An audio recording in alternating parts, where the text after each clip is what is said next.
আসসালামু আলাইকুম। বাংলাদেশ বেতার গোপালগঞ্জ। খবর পড়ছি সিফাত আবদুল্লাহ। আজ থেকে সারা দেশে একযোগে শুরু হচ্ছে চলতি বছরের উচ্চ মাধ্যমিক স্কুল সার্টিফিকেট এইচএসসি ও সমমানের পরীক্ষা। দেশের ১১টি শিক্ষা বোর্ডের অধীনে ১২,৭০,৫৮৩ জন শিক্ষার্থী পরীক্ষায় অংশ নিচ্ছেন। এর মধ্যে ৬,২১,৯৬৯ জন ছাত্র এবং ৬,৪৮,৬১৪ জন ছাত্রী রয়েছে।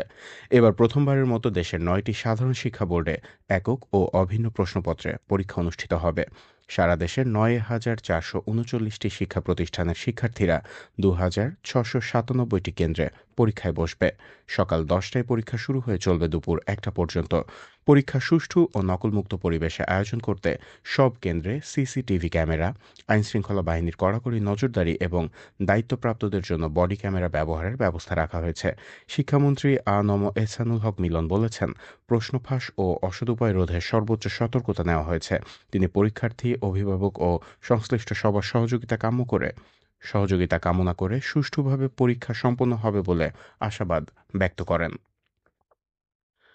গোপালগঞ্জে আজ থেকে ৩ দিনব্যাপী নানা কর্মসূচির মধ্য দিয়ে নজরুল বর্ষ শুরু হচ্ছে। প্রধানমন্ত্রী তারেক রহমান ঢাকায় কেন্দ্রীয়ভাবে এই কর্মসূচির উদ্বোধন করার পর বিকেলে গোপালগঞ্জ জেলা শিল্পকলা একাডেমিতে আলোচনা সভা ও সাংস্কৃতিক অনুষ্ঠানের আয়োজন করা হয়েছে। এছাড়া ৩ ও ৪ জুলাইও আলোচনা সভা, সাংস্কৃতিক অনুষ্ঠান এবং পুরস্কার বিতরণের মধ্য দিয়ে নজরুল বর্ষের কর্মসূচি পালন করা হবে। জেলা শিল্পকলা একাডেমির উদ্যোগে আয়োজিত অনুষ্ঠানে জেলার সাংস্কৃতিক ব্যক্তিত্ব, শিল্পী ও সংস্কৃতিপ্রেমীরা অংশগ্রহণ করবেন।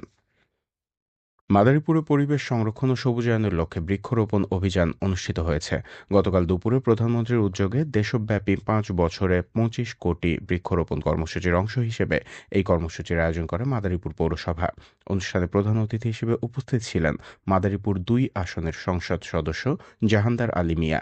এ সময় তিনি বলেন, জলবায়ু পরিবর্তনের বিরূপ প্রভাব মোকাবিলা, পরিবেশের ভারসাম্য রক্ষা এবং ভবিষ্যৎ প্রজন্মের জন্য বাসযোগ্য পরিবেশ নিশ্চিত করতে বৃক্ষরোপণের কোনো বিকল্প নেই।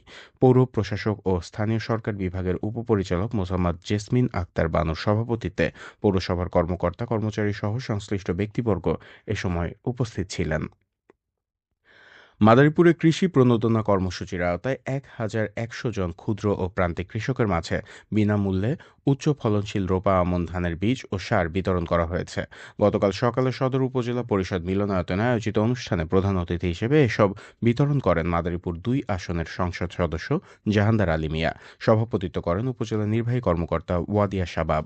এ সময় প্রত্যেক কৃষককে ৫ কেজি আমন ধানের বীজ, ১০ কেজি ডিএপি এবং ১০ কেজি এমওপি সার দেওয়া হয়। আয়োজকরা জানান, কৃষি উৎপাদন বৃদ্ধি, উৎপাদন ব্যয় কমানো এবং খাদ্য নিরাপত্তা নিশ্চিত করতেই এই কর্মসূচি বাস্তবায়ন করা হচ্ছে। গোপালগঞ্জের টুঙ্গিপাড়া পৌরসভার ২০২৬-২৭ অর্থবছরের জন্য ৭৬,৯৬,৪৭,৪২৬ টাকার বাজেট ঘোষণা করা হয়েছে। মঙ্গলবার বিকেলে পৌরসভার হলরুমে উন্মুক্তভাবে এই বাজেট ঘোষণা করেন টুঙ্গিপাড়া পৌর প্রশাসক জহিরুল আলম। ঘোষিত বাজেটে ব্যয়ের তুলনায় আয়ের পরিমাণ ৬,১৭,৪১৬ টাকা বেশি দেখানো হয়েছে। বাজেটে নিরাপদ পানি সরবরাহ, মশক নিধন, সড়ক ও ড্রেনেজ ব্যবস্থার উন্নয়ন, আলোকসজ্জা, শিক্ষা, পৌর এলাকার অবকাঠামোগত উন্নয়ন, সংস্কার, নাগরিক সেবার মান বৃদ্ধি, বর্জ্য ব্যবস্থাপনা ও পরিষ্কার পরিচ্ছন্নতাকে বিশেষ গুরুত্ব দেওয়া হয়েছে। মাদারীপুরে বর্তমান সরকারের বিভিন্ন জনকল্যাণমূলক কর্মসূচি সম্পর্কে জনসচেতনতা বাড়াতে সচেতনতামূলক চলচ্চিত্র প্রদর্শনীর আয়োজন করেছে জেলা তথ্য অফিস।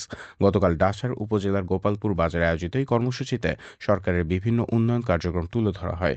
প্রদর্শিত তথ্যচিত্রে ফ্যামিলি কার্ড, কৃষক কার্ড, কৃষি ঋণ মওকুফ, বৃক্ষরোপণ কর্মসূচি এবং নারীদের জন্য ইলেকট্রিক বাস সার্ভিস সহ বিভিন্ন উদ্যোগ তুলে ধরা হয়।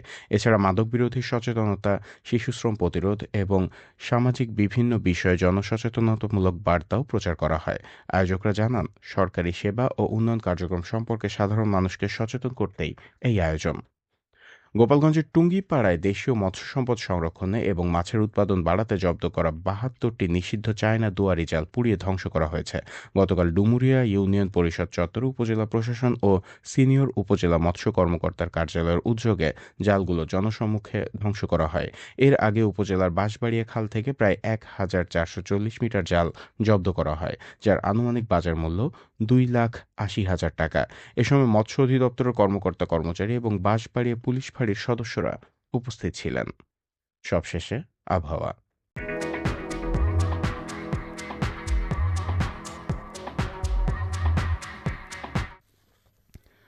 আজ বেলা ১টা পর্যন্ত দেশের অভ্যন্তরীণ নদীবন্দরসমূহের জন্য আবহাওয়ার পূর্বাভাসে বলা হয়েছে, রংপুর, রাজশাহী, পাবনা, বগুড়া, টাঙ্গাইল, ময়মনসিংহ, ঢাকা, ফরিদপুর, মাদারীপুর, বরিশাল, পটুয়াখালী, নোয়াখালী, কুমিল্লা, চট্টগ্রাম, কক্সবাজার এবং সিলেট অঞ্চলসমূহের উপর দিয়ে দক্ষিণ অথবা দক্ষিণ-পূর্ব দিক থেকে ঘন্টায় ৪৫ থেকে ৬০ কিলোমিটার বেগে অস্থায়ীভাবে দমকা অথবা ঝোড়ো হাওয়া সহ বৃষ্টি অথবা বজ্রসহ বৃষ্টি হতে পারে।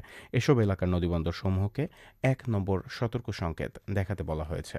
খবর শেষ হলো। আমাদের পরবর্তী খবর প্রচারিত হবে সকাল ১০টা বেজে ৩০ মিনিটে বাংলায়।